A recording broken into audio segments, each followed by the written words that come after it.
like to call to order the Town Pension and OPEB Trust Oversight Committee meeting of August 21st. I have a roll call, please?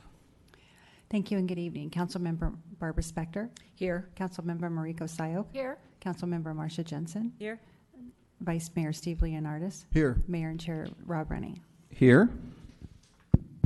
So at this time, if you could stand and join me in the pledge. I pledge allegiance to the flag of the United States of America and to the republic for which it stands, one nation, under God, indivisible, and liberty with justice for all. Thank you.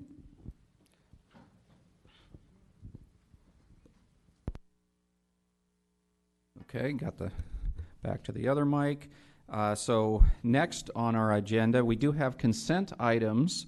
One is minutes from last time and a couple other items. Would anybody on the council wish to pull a consent item? Seeing none, would any member of the public wish to pull a consent item? Seeing nobody coming forward, I'll come back to the council for a motion. Okay. Second. I have a motion by Councilmember Sack and a second by Vice Mayor Leonardis. Any discussion? Seeing none, all in favor? Aye. Aye. Any opposed? Looks like it passes unanimously. Verbal communications. Would any member of the public wish to address us on an item that is not on the agenda for 3 minutes? Seeing nobody coming forward, I'll close the verbal communication portion and move on to other business. First up is our agenda item number 4, review and approve the Town of Los Gatos retiree health care plan. And I'll turn it over to our Assistant Town Manager, Arn Andrews. Thank you, Mr. Mayor and Council. Tonight with us, we have John Bartel of Bartel & Associates, who will be walking us through the presentation, which will be displayed on the screen, but you also have handouts in front of you. The healthcare valuation, this body is the sole fiduciary over those assets that reside in the 115 Trust, and the 2017 valuation, as prepared by Bartel & Associates, not only shows the data relevant for the 2017 valuation, but also has recommended assumption changes that will also be incorporated into that valuation. And so you will hear the presentation from John Bartel, accept the evaluation, and then also accept the recommended changes based on your discussion. Great. Thank you very much, Honorable Mayor. Members of the Oversight Committee, let me start out and say 2 things. Thing number 1 is, I always say this. Sometimes I think people think I'm kidding or being a little trite about it, but I am not. I promise you, it's absolutely my honor to talk with you about this. I mean that very much so. That's thing number 1. And thing number 2, it is was a pleasure when I went towards the end of last week to look for agenda item and that sort of thing on your website. You all have, for a CalPERS agency, the best website of showing the CalPERS reports, talking about definition of terms.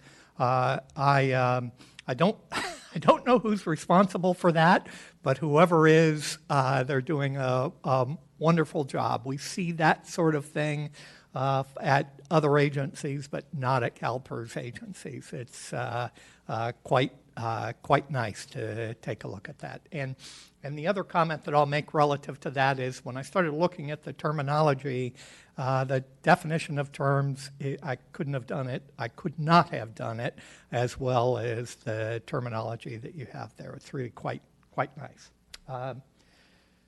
So let's maybe begin. Oh, I'm just looking here.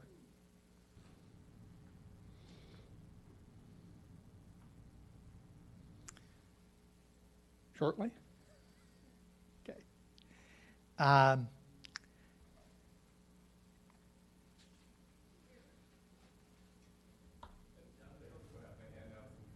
Okay.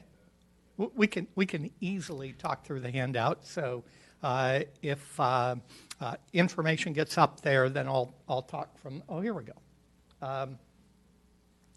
So I have those 2 agenda item topics. What I'll do is stop at the end of the OPEB conversation, but I will absolutely encourage you all as I'm going through the presentation to interrupt and ask questions. It will be much easier for me to answer questions. It'll be much easier for you to remember what the questions are as we go through this. So I'm going to go through some of these slides relatively quickly. Let's first talk about summary of your benefits. You have to an individual has to retire directly from the town under CalPERS, either a service or a disability retirement. Council members that are participating in CalPERS are also eligible for the benefit. The benefit is up to the Kaiser Bay Area single premium plus 90% of the difference between the single and whatever coverage an individual has. So you're sitting for non-Medicare eligible retirees about $1,343 for two-party coverage and about $1,447 for family coverage. Surviving spouses, if an individual has elected a surviving spouse benefit under CalPERS, then the medical benefits continue. If they have not, medical benefits do not continue. We've prepared a June 30, 17 actuarial valuation determining your 1819 and 1920 contribution requirements. We really call that contribution requirement an actuarially determined contribution. So if you hear me refer to ADEC, it means ADEC, or actuarially determined contribution. General inflation is, we've reduced that from 3% to 2.75%, and we're recommending a reduction in the discount rate from 7.25% to 6.75%. The one thing I will comment there is that 50 basis point, 0.5% reduction is really due for 2 things. Thing number 1 is that reduction in the inflation assumption, and thing number 2 is we go out and we survey investment advisors to use their sort of compiled capital market assumptions. Almost all investors are predicting lower investment return.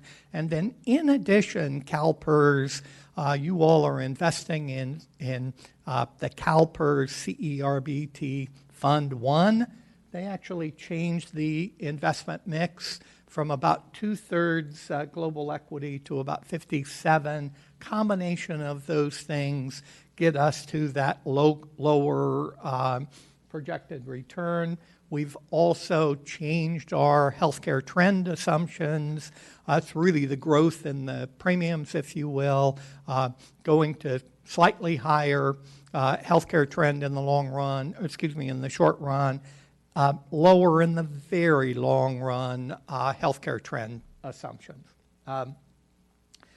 Town's funding policy is to contribute the actuarially determined contribution on a go-forward basis. You all have been doing that plus a little bit for the past few years.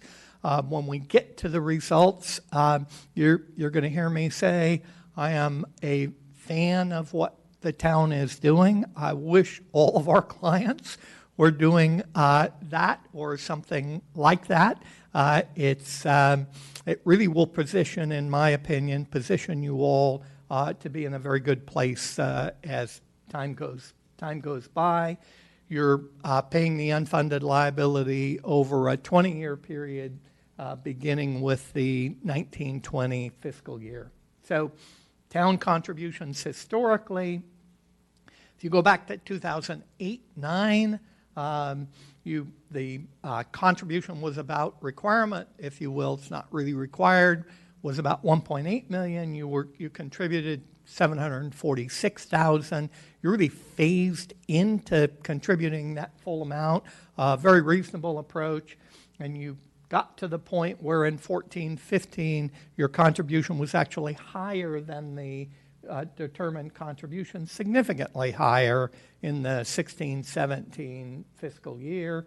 So if we look at your funded status, we start out with the actuarial liability. The actuarial liability is the value of benefits due to service that's already been rendered as an actuary. I think of that as sort of a target asset value. That's the value of benefits that's already been rendered by active and retirees. And we, in the 2015 valuation, that was about $21 million. You can see it projected to 17. We were projecting 24 million. Actual was slightly higher than that, primarily due to the reduction in the discount rate. And we're projecting June 30, 18, that to grow to 26 million. And then when you look at the asset information, 8.2 million, we projected that to be about 11.5 million.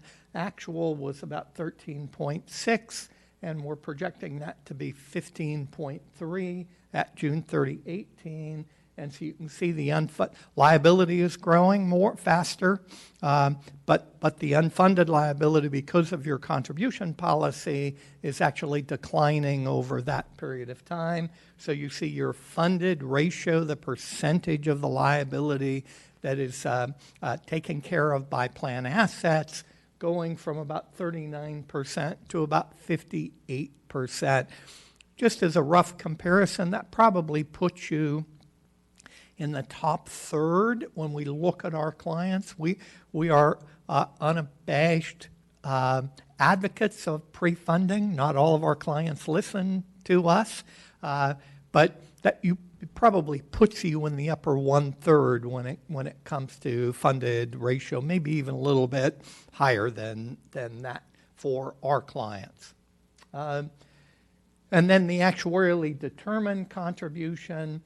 If we look at that June 30, 17 column for the 18-19 fiscal year, annual cost, so that's the value and benefits due to service being rendered in the current year, you're looking at 1.3 million. Amortization of the unfunded liability, 810,000 for a total of 2.1 million. And then for 1920, that 2.1 million grows to about 2.2 million because we make these calculations designed to be a percentage of pay. That 2.1 million, 2.2 million will gradually grow as the payroll is expected to grow.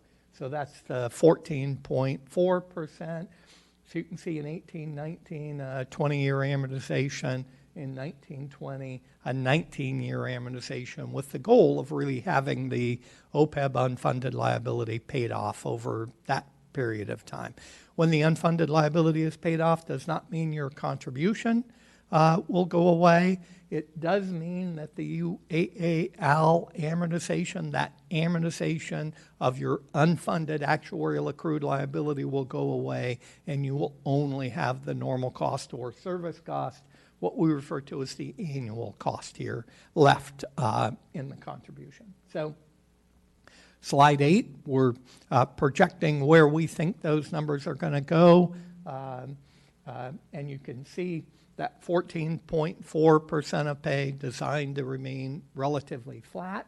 The trust pre-funding 2.1 million growing to about 2.7 million. Our presumption is when you put this money in, you will reimburse yourself for benefits that you're paying outside of the trust as well as administrative costs. If you don't do that, you will get to a full funding position sooner. The very last thing on OPEB we should chat about just for a moment are the new accounting requirements. for the 17-18 fiscal year, there's a new accounting standard, Governmental Accounting Board Standard number 75. It replaces number 45 for your 17-18 fiscal year. It delinks the old standard, by and large, said if you contribute what the actuaries tell you to contribute, you have no liability on your financial statement. The new one says you're going to put a liability on your financial statement equal to the difference between your liability and the assets you have set aside for that. So you recognize your unfunded liability on the face of your financial statement. And if from a contribution standpoint, your policy is not to pay the contribution requested by the actuary, then the actuary has to go back and do a calculation likely resulting in a lower discount rate for you all. You have a contribution policy that you've had for a few years now. We are taking that because the council really has adopted that policy. We're taking that into account, so we are using that 6 3/4 discount rate to determine the liability. So we have sent to staff a draft of these results. So that's why this particular page is marked draft. We're just waiting for staff to review that information, make sure they don't have any questions. So we think on your financial statement, we are recommending for the 17-18 fiscal year a June 30, 17 measurement date. And if you do that, that gets to a net OPEB liability of $11.2 million, and that's the 54.9% funded status. So let's maybe pause here and make sure that you all don't have any questions about the OPEB report, and then I'd be happy to go on to talk about the CalPERS information. Councilmember Sack. Okay, so bear with me if this is No a problem. silly question. The last slide you just put up, Yep. so the measurement date is passed. Yes, that's right. So then this means the 13.608 is what we're carrying forward? That's your assets that you had at June so the liability and the fiduciary net position. So I'll call that the liability and assets. Fiduciary net position are your plan assets at the measurement date. So the accounting standard says when you're implementing this for the 17-18 fiscal year, you can have a measurement date anywhere from June 30, 17 through June 30, 18. So because we're recommending a June 30, 17 measurement, consistent, by the way, with how your CalPERS GASB 68 information is prepared, that 13.6 is your asset value at June 30, 17. My apologies. That was a really long-winded response. But it helped clarify it, so thank you. So then our liability then moving forward that we're bringing into our next budget is the 11 million?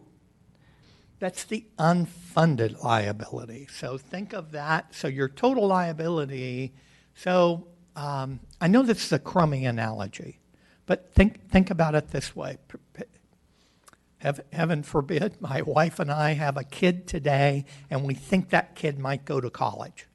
So the liability for that kid is sort of, as the kid goes through time, what we want to do is set aside money to make sure that they're there. And so the liability is how much should we have set aside.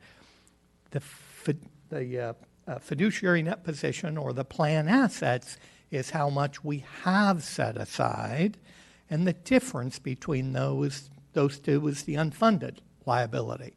And so that's the exact same thing that's really going on here. Okay, but is that as of what date? That's what I'm trying to figure out. At the because- measurement date. It's at So June as 30, of 17. That's right. So then, if I'm understanding you correctly, then that we had to somehow on our books show how we paid for 11 million. Well, you're not going to show how you pay for it. What it is sort of a, I'm going to apologize in advance for using this next terminology. So if you were a private sector entity, shareholders would have a value of whatever your corporate assets are minus your assets, so your liability minus your assets. And so that 11 million is kind of a reduction to shareholder equity. You don't have to come up with it, but you're telling your stakeholders, this is something we haven't yet come up with, but we're going to have to. It's that I sort of think of it as kind of that reduction to shareholder equity in a private corporation standpoint. That help? It does, and maybe I'm not explaining myself correctly. I guess what I'm trying to figure out is the measurement date. Yes. So I understand the unfunded liabilities moving forward. Yeah. But by having this measurement date, is this capturing what? How much should I be worried about today? Let's do that. So let's do that. Let's go back. Let's go back to here, just for sorry. So you might see a couple of, if you look at that June 30, 17 column, you might see a familiar number there, a couple of familiar numbers. If you look at your total liability, 24.8 million, that's the total liability on the GASB 75 number. You look at your assets, 13.6 million, that's your, fiduciary net position.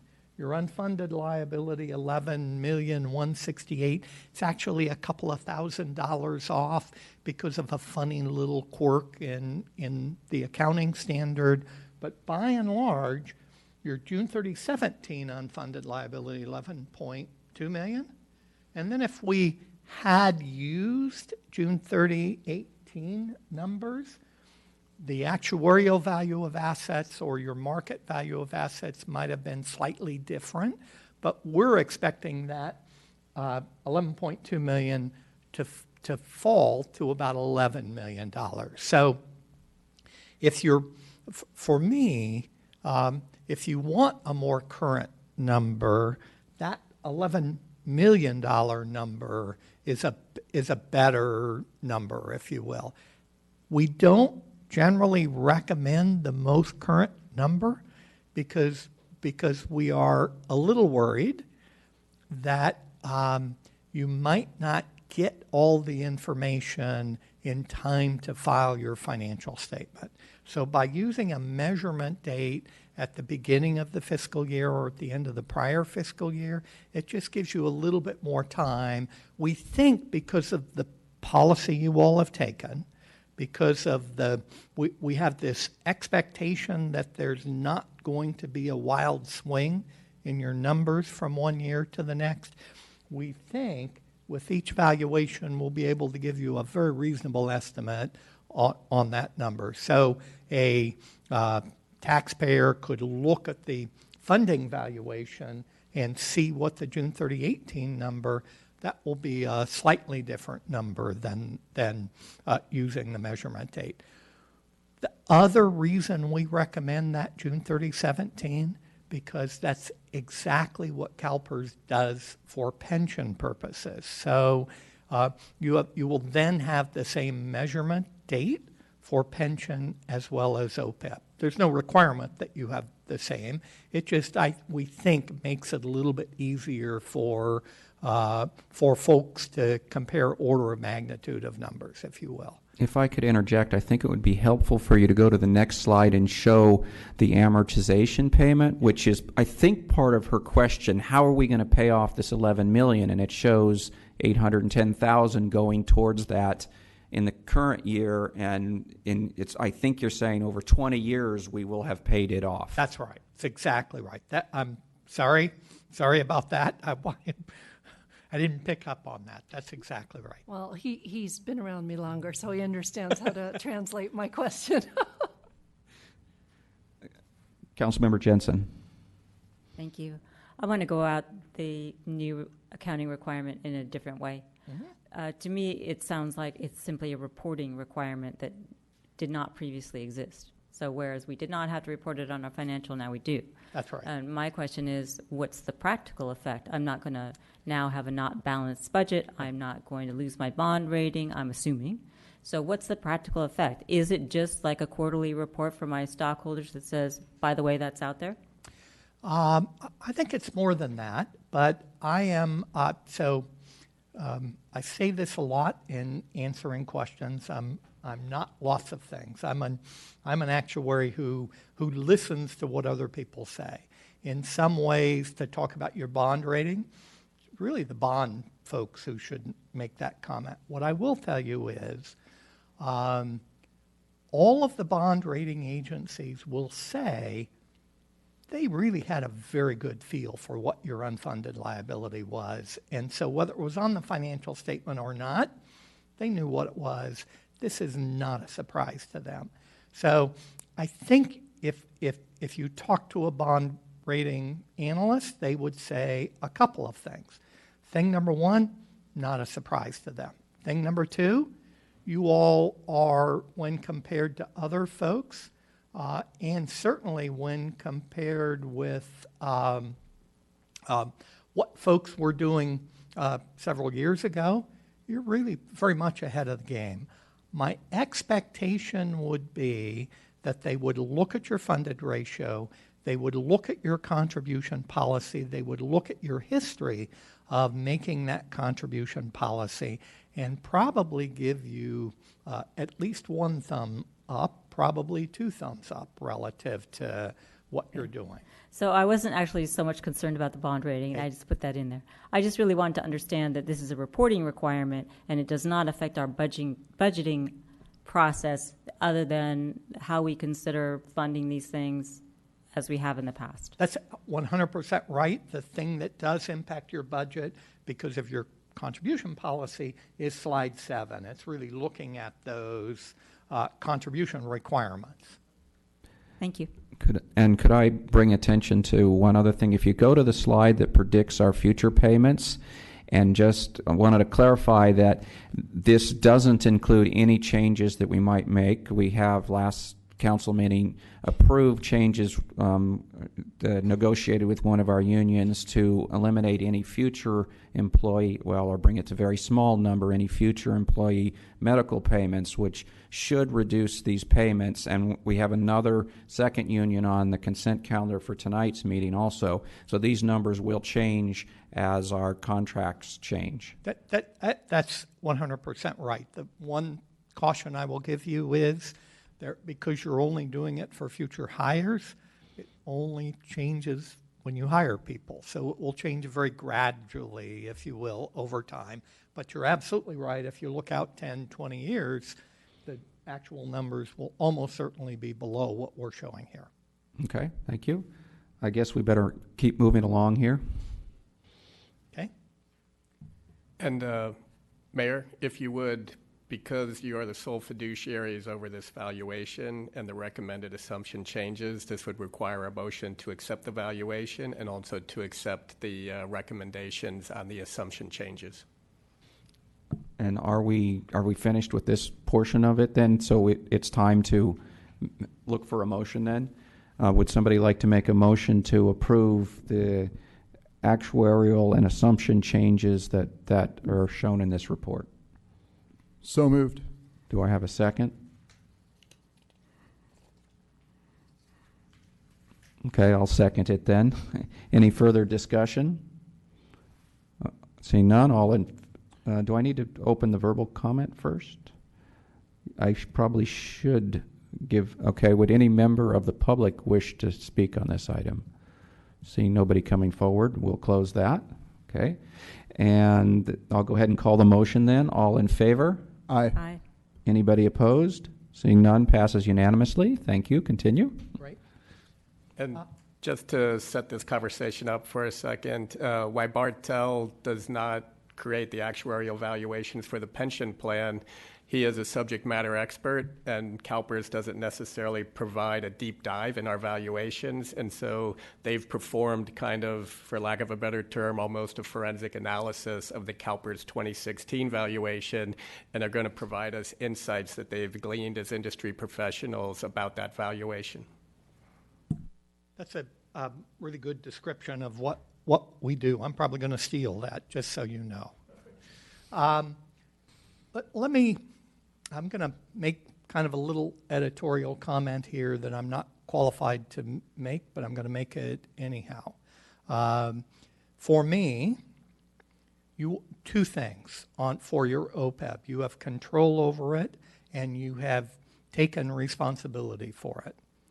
On the CalPERS side, you have far less control. CalPERS actuaries don't ask you if they like the assumption changes. They make them. CalPERS actuaries don't like it or don't ask you if it's okay with you. If they change the amortization, they change it. And so you have less control, and that less control will be reflected when we take a look at how we got here from a pension standpoint and where we're going relative to contributions. So in some ways, I'm not a budget guy, but I think where your CalPERS contributions are going is a much, much bigger issue because you have way less control over it. There are some things you can do to take control, but they really are a little bit limited, if you will. So let's talk first about how we got here. You know, you can pick up articles, see headlines, and you'll see people blame it on benefit improvements. You'll see people go, no, benefit improvements didn't do it. It's because investment return has been particularly bad, and then somebody else will say something completely different. I actually think there are multiple reasons. I'm going to talk about them not in any order of magnitude, but just these are things you should keep in the back of your mind. Thing number one is absolutely investment returns, not just historical investment returns, both the dot-com bubble and the recession in 8 and 9, but investment advisors, every time we listen to investment advisors, they're saying be prepared for lower investment returns than we've gotten in the past. And so that's, by the way, not just true of CalPERS investment advisors. It's true, and one of the reasons why we recommended the reduction of the discount rate from 7.25 down to 6.75. Well, CalPERS is no exception there. So anticipated future returns. Thing number two are benefit enhancements around the state.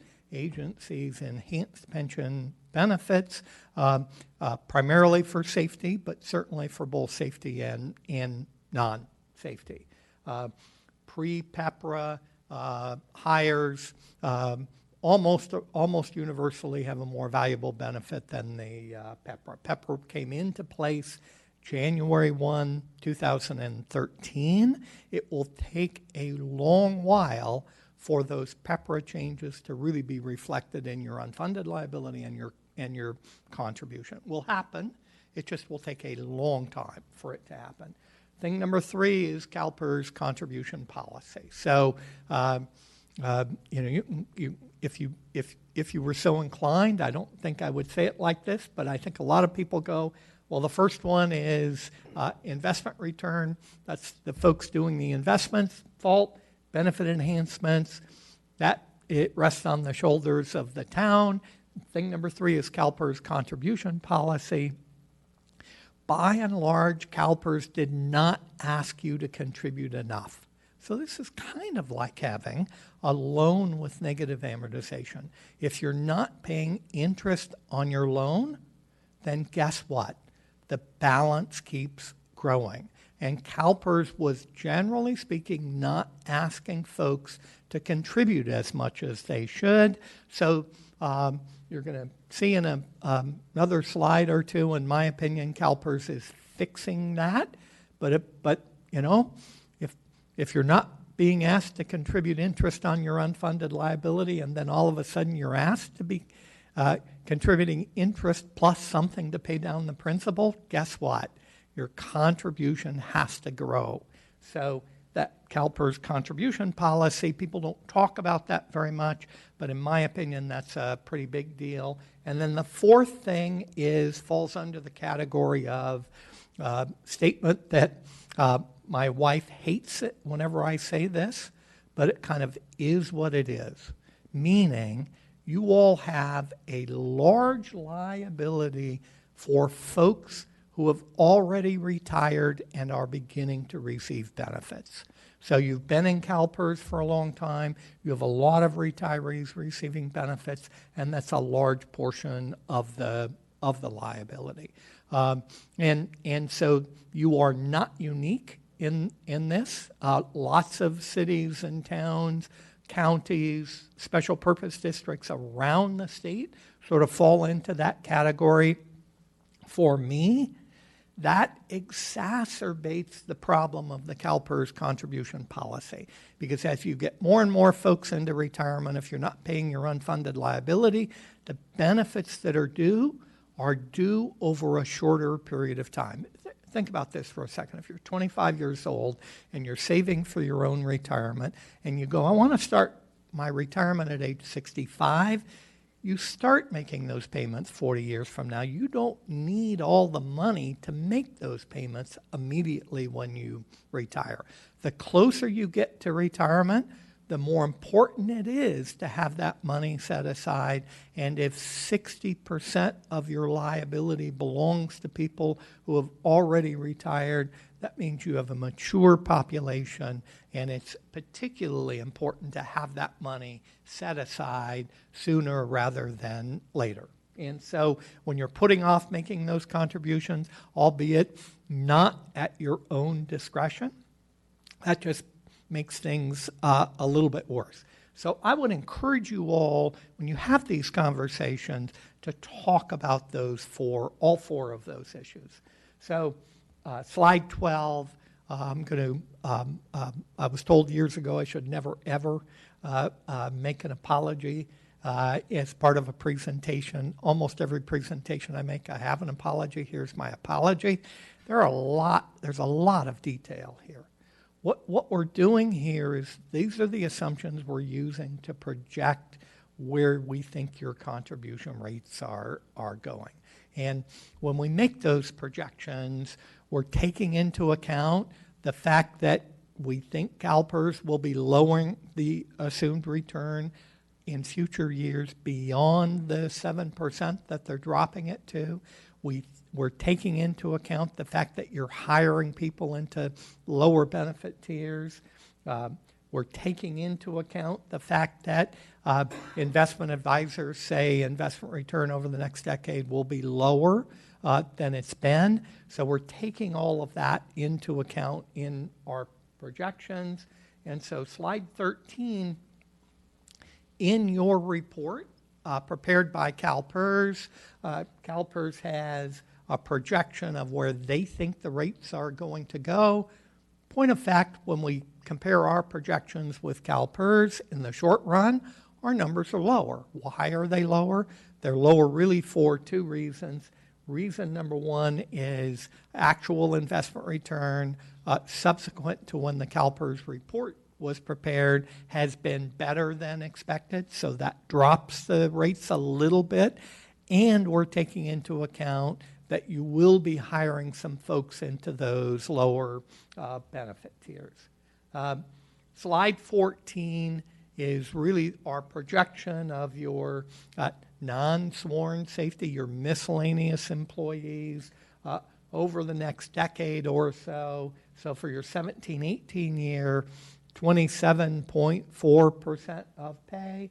We're expecting that to grow to about 39% over the next decade on what we refer to as a 50% confidence level basis. What does that mean? What that means is we did a projection of various investment returns, applied those projected assets to contribution requirements, and half of them, 50% of them, resulted in rates that are higher than the green line. Half of them resulted in rates below the green line. And then you look at those hollow squares. For the hollow squares, 25% of our projections are higher than the rates you see in the hollow squares, and 75% below. Similarly, the solid squares, 75% above, 25% below. So think of that green line as sort of an expected contribution, with the squares, hollow and solid, sort of a reasonable amount of volatility where rates might go over the next decade. So you really see a bit of volatility here in where rates are going to go. Slide 15. This is apology number 2. I've worn glasses since before I went to kindergarten. I can't read the numbers on this graph. So, however, what I want you to do is look at the pattern of the projection, in particular the projection of that green line. So here is the message you should take from this. Message is your contributions will be quite high in the short run, but if assumptions sort of play out as expected, we expect your contribution to gradually start to decline, so plateau, if you will, in that middle period, and then gradually decline over a long period of time. What this means is ultimately your unfunded liability, we expect, will be paid off. Is there a guarantee it's going to look like that? No. But what I encourage people to think about is the big deal is where these numbers are going to go in the short run and what their impact is on your budget. So what we've done is taken that green line and split it into its components. The components are that light orange line, if you will. That's the value of benefits being earned during the year, the normal cost. And then the red line, that's the payment on the unfunded liability. And then if we take this information on slide 17, and you look at 1718, your total miscellaneous non-sworn safety contribution at about $2,670,000, and then you get out to 2829, you're sitting at about $5 million. So in about a decade, your non-sworn safety contribution will go from about $2.7 million to $5 million, a very big increase, almost certainly much more rapidly than your anticipated revenue growth. So again, for me, from a budget standpoint, I think where the contributions are going drives the conversation when it comes to CalPERS. So with your permission, I'm going to zip through just for a moment to get to slide 22. Slide 22 is your sworn safety contributions, about $2 million, $2.1 million in 1718, and about $4.8 million in 2829. Again, very big increase in the contribution over that period of time. When you combine those two together, what you really see is a growth rate that will begin to absorb more and more of your general fund budget over the next probably 15 years. And so that for me gets our clients asking the question, what are your options? And let me just be clear here. You do not have the option of going to CalPERS and say, charge us less. I'm not saying they'll laugh at you, but it's not going to be a very pleasant conversation if you ask that question. They're going to say clearly no to that. So when you think about what your options are, really your options are twofold.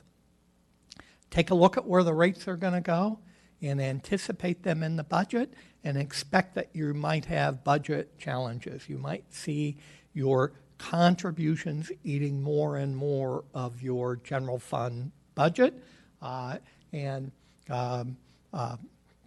me, though, a better solution is to look at what options you have, and every option you have beyond just letting them happen, they all involve money.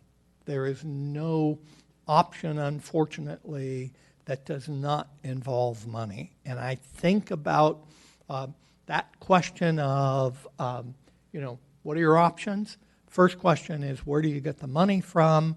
I'll tell you, I'll call it one-time amount. We have clients that view that one-time amount in a variety of different, some of them are getting settlements. Others look at their annual budgeting process and they go, oh, we had a budget surplus this year. Let's have a council policy that takes a portion of that budget surplus. Maybe a portion increases revenue, increases reserves. A portion goes to deal with one-time projects, and a portion to set aside for CalPERS. We have clients who have council policy that runs something like that: 1/3, 1/3, 1/3 for those three items. Second item is, I refer to it as an annual amount. What we're really talking about here is, look, if your contribution is going to get to $5 or $6 million, why not start budgeting for a higher amount now and then a lower amount later? So sort of flattening, if you will, that curve on the contribution. And so that's really, we have clients who are absolutely doing that. Third option is you look at your existing reserves and you go, well, we aren't going to, some of these are unallocated. Maybe we could use some of that. I always refer to this as borrowing. The reason I refer to it as borrowing is because if you believe your reserves need to be at the level that they are, taking a portion of that, really you ought to think about paying that back over time. So you're borrowing from your reserves, you move that to take care of CalPERS, and ultimately you plan for getting those reserves back to what you think is an appropriate level. And then the fourth item, in the interest of full disclosure, I am not a fan of this particular option, but it's a pension obligation bond. A lot of folks are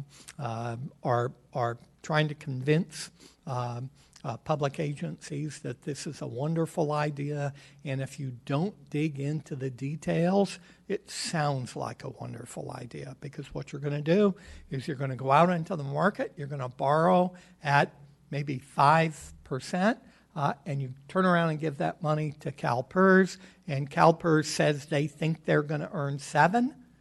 So people go, borrow at 5, earn 7. What's not to like about that? Well, here's what's not to like about that. There is no guarantee that CalPERS will earn 7. If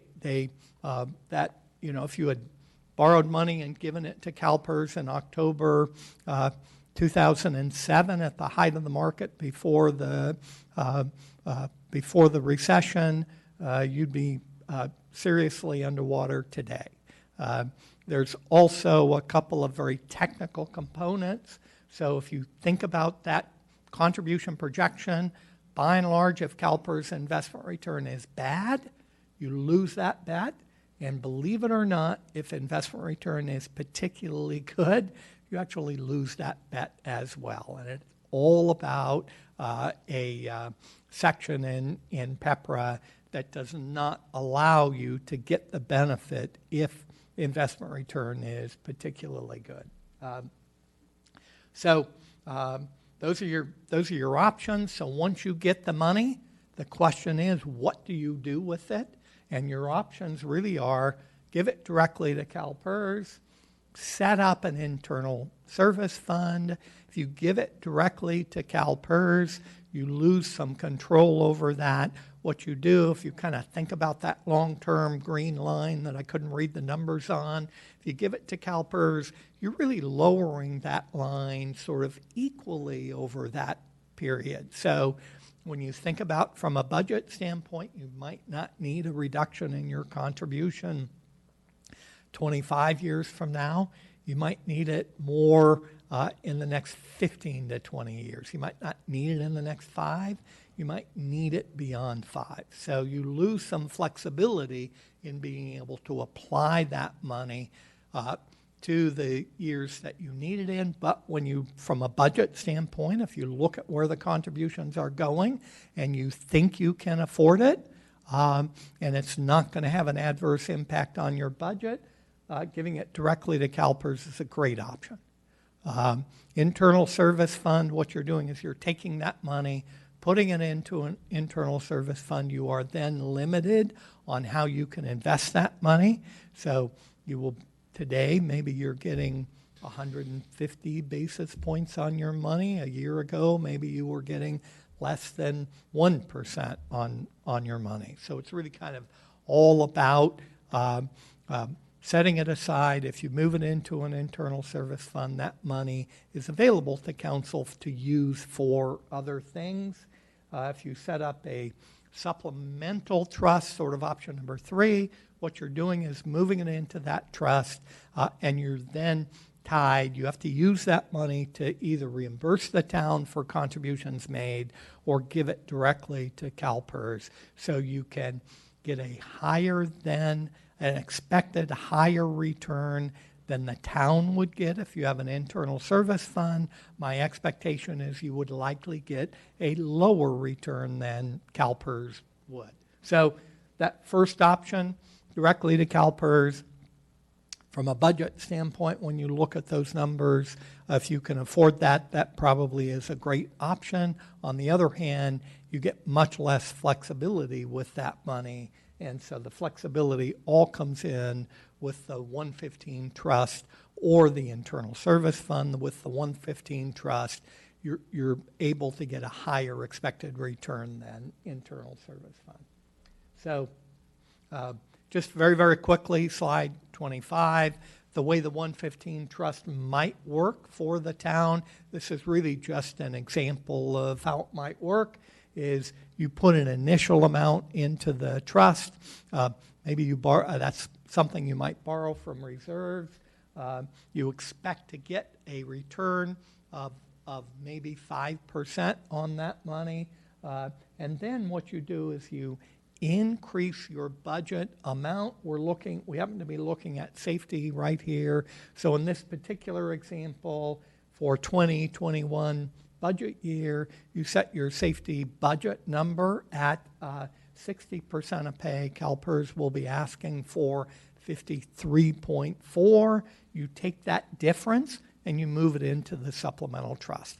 And then when CalPERS tells you they want a contribution higher than 60, what you do is you keep that 60 in your budget, and you take the difference between 60 and what CalPERS is asking for, and you give that to CalPERS directly from the 115 trust. So it's really a budget stabilization number. Sorry to interject, but being mindful of the time, we have another meeting that'll start at 7, and I'd like to save a little time for our council members to ask questions if they desire. I'm done. Okay, questions from council members?